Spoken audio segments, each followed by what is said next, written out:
Sekali lagi Assalamualaikum warahmatullahi wabarakatuh. Alhamdulillah wassalatu wassalamu ala khairi khalqillah wa nuri arshillah wa bahri ilmillah Sayyidina wa nabiyina wa syafi'ina wa maulana Muhammad ibn Abdullah wa alihi wa sahbihi wa man tabi'ahu wa walah.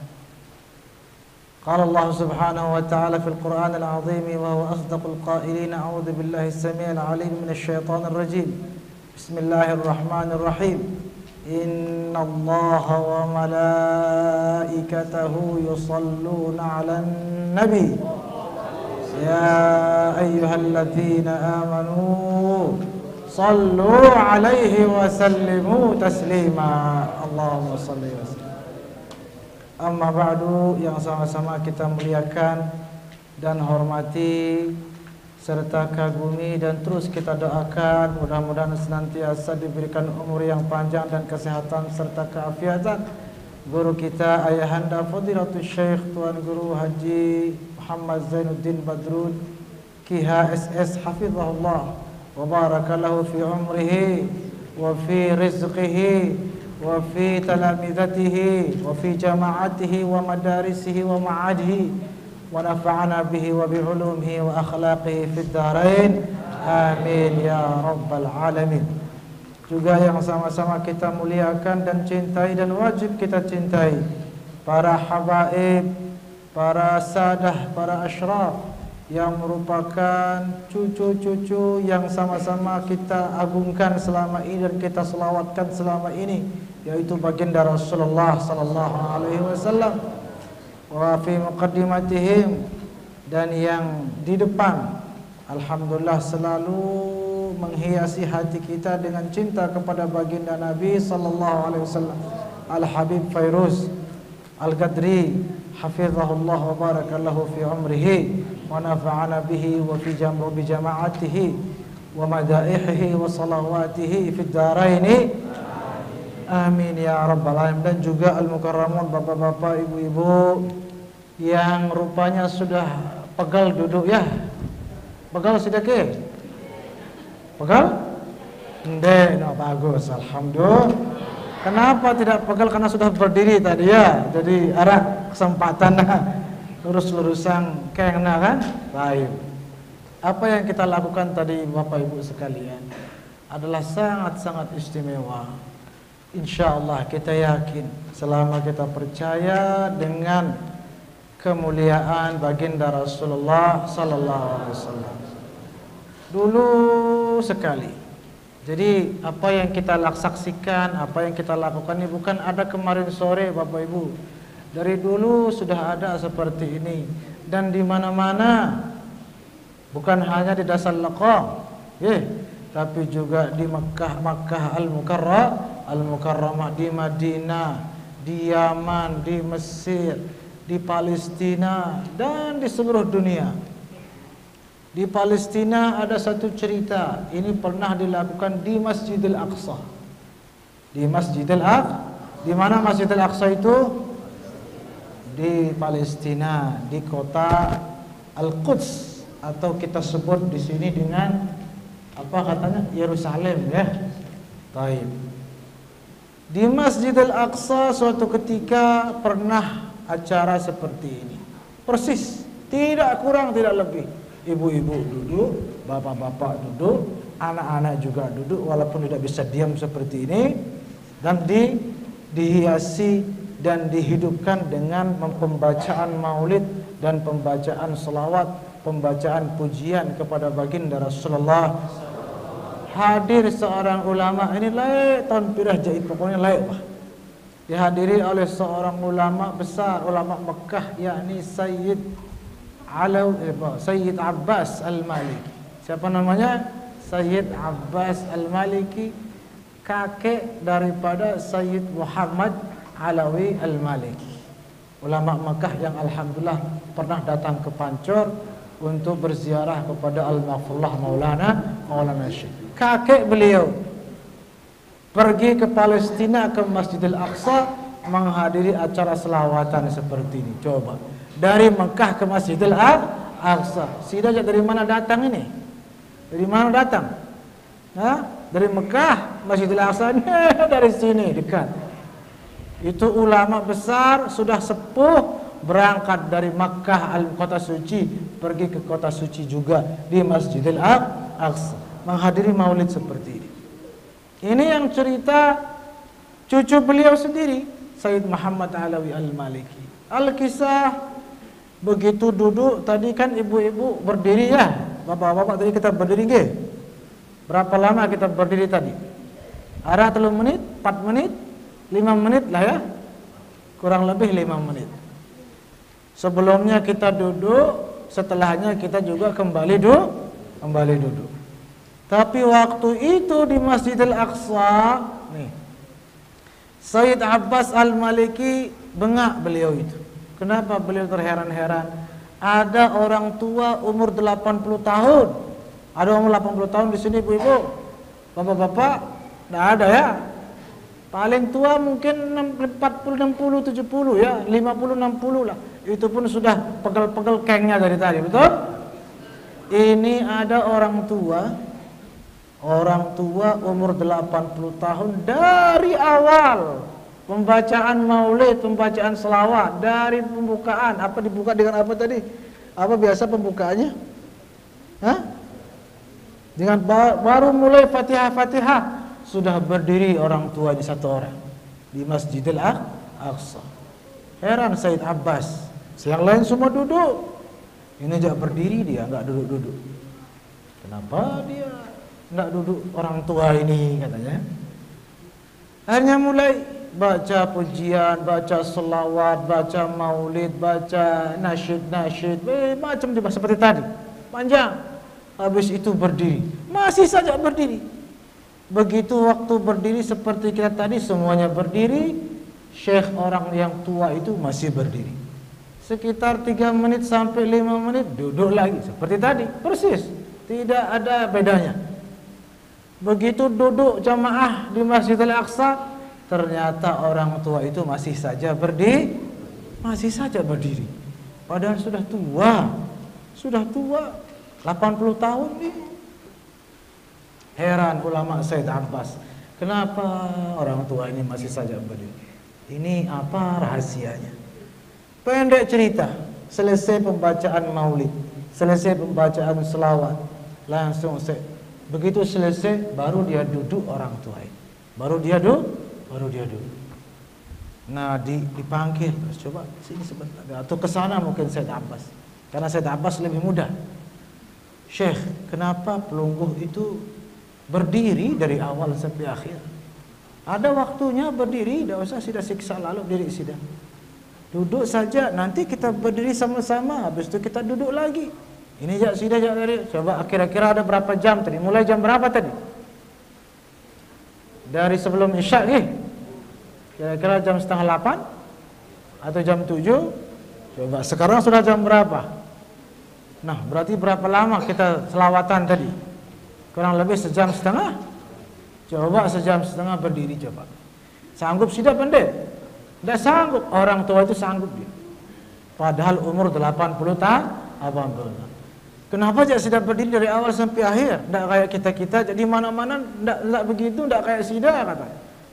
Nanti ada waktunya berdiri. Apa aja rahasianya, coba kasih tahu dulu. Apa kata orang tua ini? Nanti saya jawab di rumah. Saya malu jawab di sini, katanya cuma. Nanti datang sudah ke rumah main-main, saya jawab di sana. Tentu. Pulang selesai acara, pergi Sayyid Abbas Al-Maliki Al-Idrisi Al-Hasani ini radhiyallahu anhu ke rumah orang tua itu. Dicari, "Assalamualaikum kah? Sebelum saya pulang ke Mekah, pokoknya wajib sudah ceritakan apa sebabnya sudah berdiri dari awal sampai akhir." Diceritalah beliau. Apa ceritanya? Dulu katanya, saya tidak suka acara selawatan seperti ini. Coba orang tua ini bercerita, dulu saya tidak suka. Saya bilang apa aja duduk-duduk terus goyang-goyang terus nyanyi-nyanyi katanya. Apa aja itu katanya. Dulu, tapi ya di sini ada yang seperti itu? Tidak ada ya. Nauzubillah min zalik. Ini dengar ceritanya. Dulu saya tidak suka Apalagi tiba-tiba pada saya lihat berdiri terus duduk. Buat apa coba berdiri katanya? Kenapa berdiri terus duduk? Ada apa aja katanya? Katanya menyambut Nabi datang. Ketawa dia. Orang tua ini waktu masih muda. Tidak percaya dia, apa aja ini? Buang-buang waktu.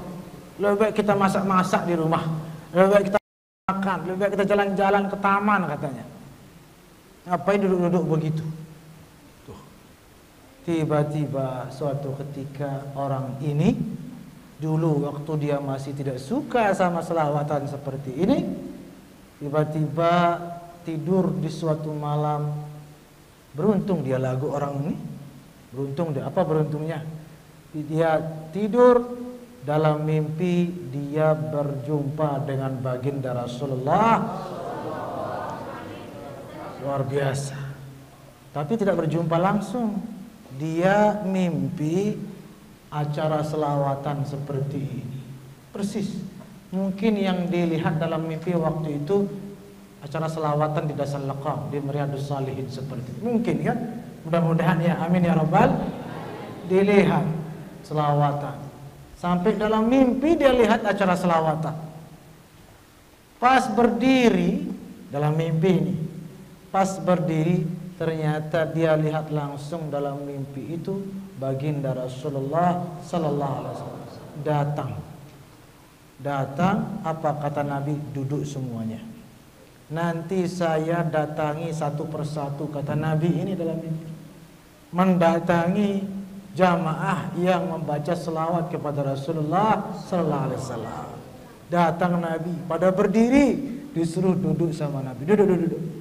Nanti saya datang satu persatu, yang saya datangi dia yang berdiri, salaman sama saya, lalu duduk lagi. Tuh. Betul, datang satu persatu berdiri, salaman, duduk. Pindah lagi Nabi berdiri, jamaahnya salaman, cium tangan Nabi, bolak-balik, duduk. Begitu terus sampai ini orang muda nih gemeteran. Masa saya juga ini akan salaman sama Nabi? Hore, katanya, senang ini. Ternyata sampai ke orang ini yang tidak suka sama maulid, yang tidak suka sama selawat. Apa kata Nabi? Kamu duduk saja, tidak usah bangun. Kenapa kamu tidak usah bangun? Karena kamu tidak suka kan orang lihat orang bangun baca selawatan. Kamu duduk saja, tidak usah salaman sama, diloncat dia.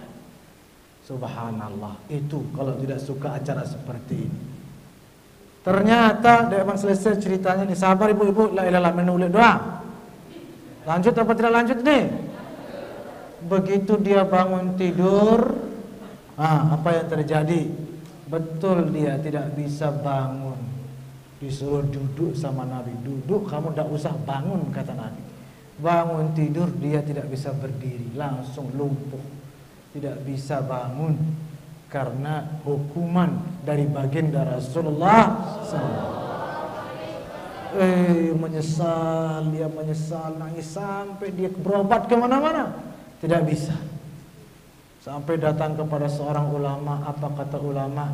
Kamu obatmu cuma bertaubat dan menghadiri acara-acara selawat, acara-acara pembacaan maulid seperti ini.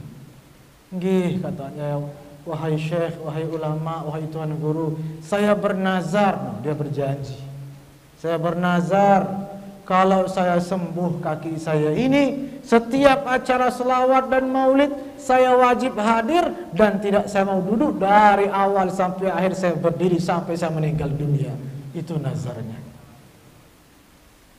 Subhanallah. Ternyata setelah didoakan, setelah dia bertobat dan berobat, berikhtiar, banyak membaca selawat, sembuhlah. Setelah sembuh, apa kata orang tua ini bercerita?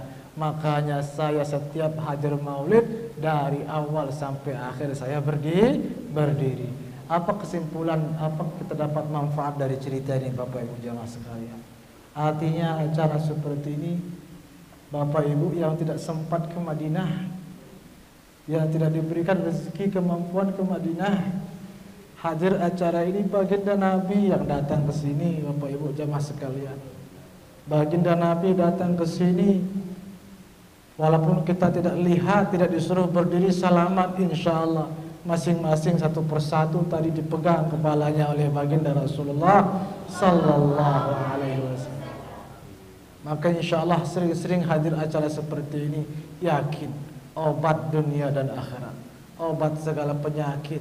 Sampai para baginda Nabi mengajarkan kalau kita mendengar nama Nabi di waktu azan, asyhadu anna Muhammadan Rasulullah, apa kata Nabi? Kumpulkan ini apa namanya? Ibhamain, ini apa namanya? Ibu jari, jempol. Apa bahasa Sida jempol ini aja? Hah? Inan ima. Ibu jari.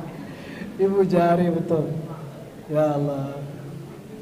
Apa kata Nabi ini? Hadis musalsal.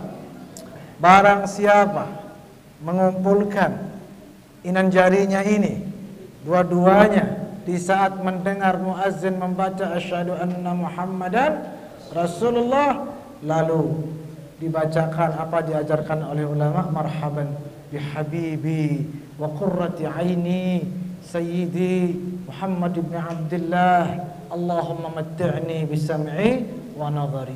Langsung dicium jempolnya. Dicium jempolnya.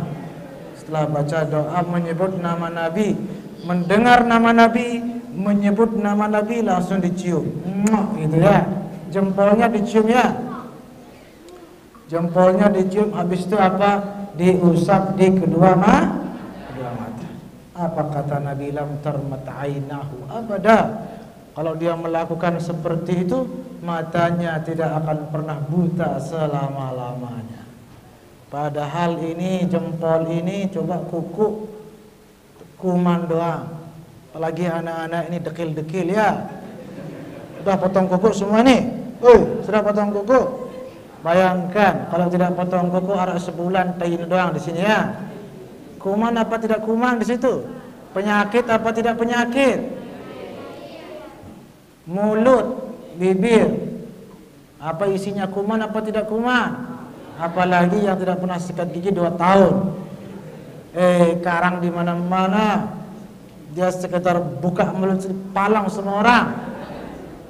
Penyakit apa tidak penyakit? No, jempol penyakit. Penyakit doang di situ, di kuku. Mulut penyakit. Penyakit ketemu penyakit coba. Kan? Diusap di mata coba. Secara akal, logika langsung pekek matanya. Apa bahasa Sida pekek? Buta. Hah? Pekok, ono coba. Langsung buta harusnya secara akal. Kan kuman penyakit doang nih. Diusap di mata lah, berarti kan mengumpulkan kuman ditaruh di mata. Tapi apa kata Nabi? Justru matanya sehat dan tidak akan pernah terkena penyakit buta selama-lamanya. Kenapa? Karena walaupun tadi tempat kuman, begitu dibacakan nama baginda Rasulullah sallallahu alaihi wasallam, dibacakan saja sekali, marhaban bihabibi wa qurrati aini sayyidi Muhammad ibn Abdullah, itu langsung yang tadi penyakit berubah menjadi obat. Itu kukunya dibaca. Tadi berapa kali kita sebut baginda Nabi? Berapa kali ada yang tahu? Tidak bisa dihitung. Ratusan kali, mungkin ribuan kali. Semua kita menyebut. Maka semua yang ada di depan kita ini obat dari segala penyakit. Sampai sendal-sendal itu jadi obat. Tapi jangan dimakan ya. Soalnya sandal orang nanti dibawa. Ya, apapun yang kita bacakan, ini minuman-minuman. Ya, ada makanan di situ, dapat juga bacaan selawat. Maka kalau jempol dibacakan nama Nabi sekali, terus dicium mulut yang sudah menyebut nama Nabi, jadi obat. Apalagi mula makanan, minuman, dan kita semua banyak mulut membaca selawat. Semua sampai kamera-kamera ini berkah insyaallah. Makanya saya mau bawa pulang nih diam-diam sekarang. Nah, maka insyaallah berkat kita hadir di tempat ini, jangan kapok. Alhamdulillah, mudah-mudahan kita yakin di sini kita mendapatkan keberkahan yang luar biasa dari baginda Rasulullah sallallahu alaihi wasallam, ditambah lagi dihadiri langsung oleh cucu-cucu beliau. Di sini hadir Al-Habib Fairuz dan habib-habib kita yang lain. Insyaallah semakin mengalir keberkahan kepada kita semua. Amin amin ya rabbal alamin. Begitu juga dengan hadiri acara hiziban. Di sini alhamdulillah guru besar kita Ayahanda Tuan Guru Haji Muhammad Zainuddin, beliau di sini tempat ini hiziban ada, wajib hadir. Dalam hizib Al-Maghfurullah Maulana Syekh mengumpulkan selawat-selawat luar biasa, selawat-selawat pilihan, karangan-karangan para wali-waliullah papan atas. Di situ ada selawat Nahdlatain, ada selawat apa lagi?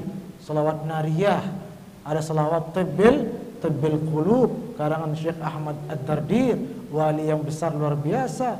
Maka begitu juga membaca hizib, membaca selawat, semua kegiatan yang diadakan di tempat ini insyaallah berkah luar biasa di dunia dan juga di akhirat. Semua kita insyaallah masuk surga dengan baginda Nabi sallallahu alaihi wasallam. Semua mau dapat syafaat apa tidak mau? Apa kata Nabi? Inna awlan nasi bi yaumal qiyamah. Orang yang paling saya cari-cari besok di akhirat, kata Nabi, untuk saya tolong dia. Saya tolong dia walaupun banyak dosanya, saya yang tanggung, saya yang selesaikan, beres, masuk surga dia, kata Nabi. Yang paling saya cari nanti siapa? Inna awlan nasi bi yaumal qiyamah aktsaruhum alayya salatan. Orang yang paling saya cari-cari di akhirat nanti, tidak peduli saya mau banyak dosanya apa tidak, tetap saya cari. Siapa? Yang paling banyak membaca salawat. Sallu ala Nabi Mustafa sallallahu alaihi wasallam.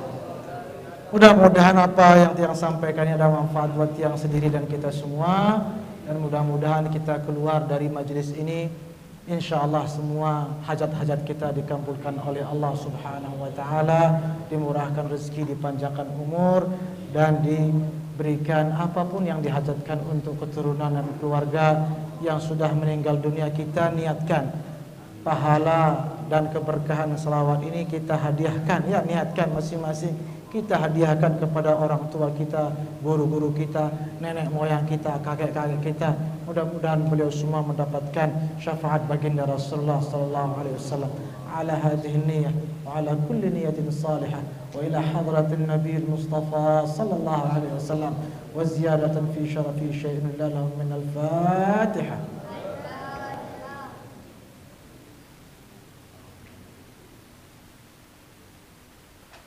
Terima kasih dan mohon maaf. Wallahul muwaffiq wal hadi ila sabilir rasyad. Wassalamualaikum warahmatullahi wabarakatuh.